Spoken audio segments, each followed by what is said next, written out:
Assalamualaikum warahmatullahi wabarakatuh. Waalaikumsalam warahmatullahi wabarakatuh. Semangat pagi Sobat Semanggi University. Pagi.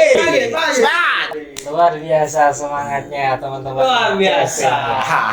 Oke, untuk sesi kali ini kita melakukan bedah buku lagi yang dibawakan oleh Bapak Ibnu Hajar dan juga bersama dengan Mas Angga Novianto.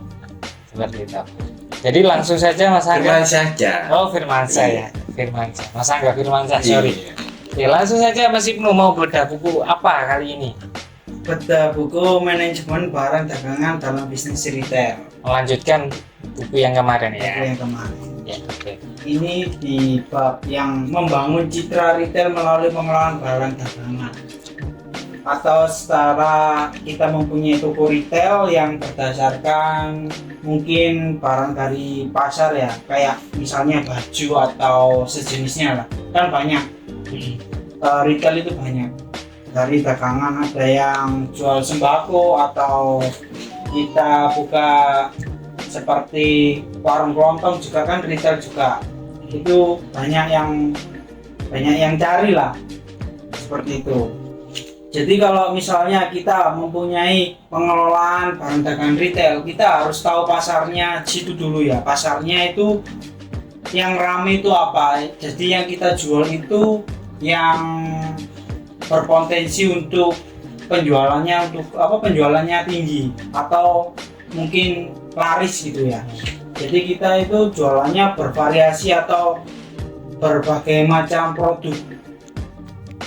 Atau kayak contohnya mungkin retail kita kali ini mungkin mengarah ke retail sembako atau retail sejenisnya itulah. Semakin lama semakin kita menurun, ternyata di pasaran situ itu mungkin untuk produktivitas penjualannya itu mungkin menurun karena di sebelahnya itu jualannya benar-benar komplit dari segi baju, terus semacam baju atau jaket lah. Tapi di kita itu cuma jualan sembako atau semacam sejenisnya lah. Nah, makanya kita harus bervariasi dalam penjualan atau retail itu tadi. Gitu. Jadi banyak lah, kita harus menyetop berbagai macam ya seperti retail itu tadi. Intinya untuk membangun itu, untuk membangun sebuah retail ya. Retail itu kan penjualan langsung ke end user ya, atau customer atau pengguna ya.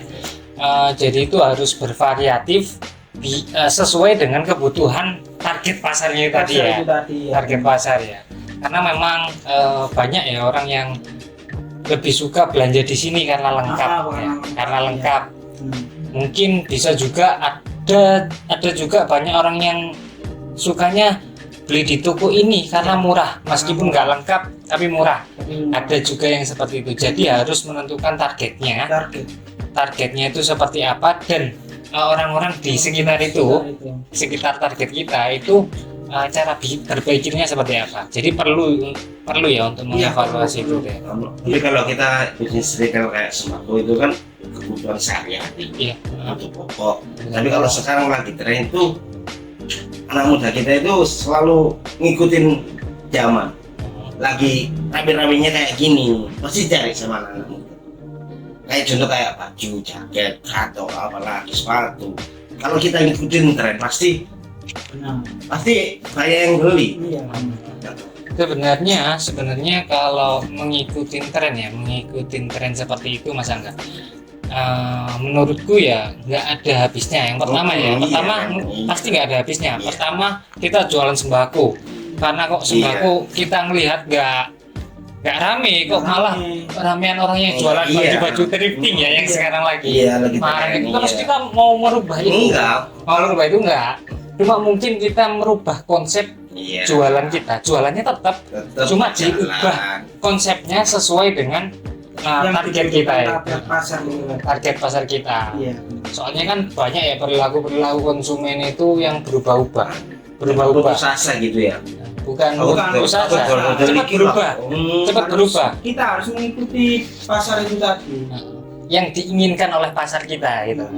Yang mengikuti itu sebenarnya bukan merubah produk tapi mengikuti keinginan pasar kita. Soalnya perilaku konsumen gini. Dulu tuh kalau zamannya ibu-ibu kita ya, ibu-ibu kita orang tua itu biasanya itu kan nggak mau ribet ya. Iya. Kalau beli apa-apa udah tinggal bilang, Mas beli ini, Terasi. udah diambilkan, udah selesai ya, beres. Tapi kalau anak muda seperti kita, kalau nggak melihat langsung barangnya, Iya. itu mau tanya Mas jual ini, itu kadang banyak orang yang nggak berani. Padahal itu sah-sah saja karena kita mau membeli, mau membeli. Iya. Cuma karena kebanyakan perilaku anak muda-muda sekarang itu tidak banyak yang tidak suka untuk menanyakan barangnya, tapi pengennya langsung ngambil nyomot ini, seperti di Indomaret atau Iya, Alfamart. kayak online gitu kan Nah, banyak ya. Iya. Nah, jadi ketemu barangnya gitu. Jadi kita berusaha mengikuti itu. Kalau target kita anak muda, ya kita harus merubah desain penjualan retail kita. Gitu. Iya. Itu juga sangat penting ya. Iya, benar. Karena perilaku target kita itu kan berubah ya. Target kita anak muda tapi kita bukanya tokonya yang konvensional. Itu kan sepertinya kurang cocok ya, Iya, kurang masuk. cocok. Kecuali kalau target kita adalah orang tua-tua yang nggak mau ribet ya, tinggal minta ambilin, nah itu cocok gitu. Jadi harus yang dimaksud Mas Ibnu, yang dijelaskan Mas Ibnu tadi itu adalah gimana kita cara membangun retail, mengobservasi dagangan kita atau bisnis kita sesuai dengan kebutuhan target pasar kita gitu. Entah itu dari desain tempatnya ataupun dari barang-barangnya kan juga ya Mas ya. Barangnya juga. Contohnya misalnya kita jual sembako, tapi yang beli sembako target kita adalah anak muda. Nah biasanya anak muda itu kan ketika disuruh beli sembako bukan malu, tapi ada barang-barang lain yang mau dicari. Misalnya mau es krim, jajan lainnya, rokok dan lain-lain gitu loh. Jadi harus dampingi itu. Kalau kita jualan cuma sembako doang ya, sedangkan target pasar kita adalah anak-anak muda ya. Pasar kita itu anak muda. Kalau nggak ada rokoknya, nggak ada korek, nggak ada perlengkapan anak muda yang dibutuhkan anak muda, itu kurang sesuai. Dengan kita mengandalkan pikiran kita apa ya? Bilangnya itu sok idealis. Enggak, aku mau jualan cuma beras aja udah. Nggak mau yang lain-lain. Nggak bisa. Bisa sih kalau target pasar kita memang mengharapkan kita seperti itu. Balik lagi, tergantung target pasar kita. Jadi kita harus bisa memberikan apa ya, semua yang dibutuhkan target kita yang target kita seperti itu. Apakah benar sudah seperti yang saya sampaikan itu Mas? Benar. Apa yang Jadi kita harus itu ya mengikuti pasar tren atau pasar yang di lingkungan itu tadi. Kalau kita cuma itu aja mungkin ya bakalan usaha kita cuma itu aja nggak berkembang. Nggak gampang ditarik orang gitu Jadi ya. stuck di situ nggak ada kemajuan sama sekali. Jadi kita harus ya melebarkan sayap demi sedikit. Ya. Melunturkan sedikit ego kita untuk memenuhi kebutuhan pasar kita. Super sekali. Itu yang bisa saya ambil dari buku ini, Membangun Citra Retail melalui pengelolaan barang atau jasa.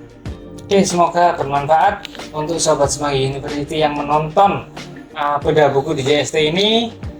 Mudah-mudahan ilmu yang diberikan oleh Mas Ibnu bermanfaat bagi kita semua. Mungkin cukup sekian segmen bedah buku kali ini. Kita akhiri. Wassalamualaikum warahmatullahi wabarakatuh. Waalaikumsalam.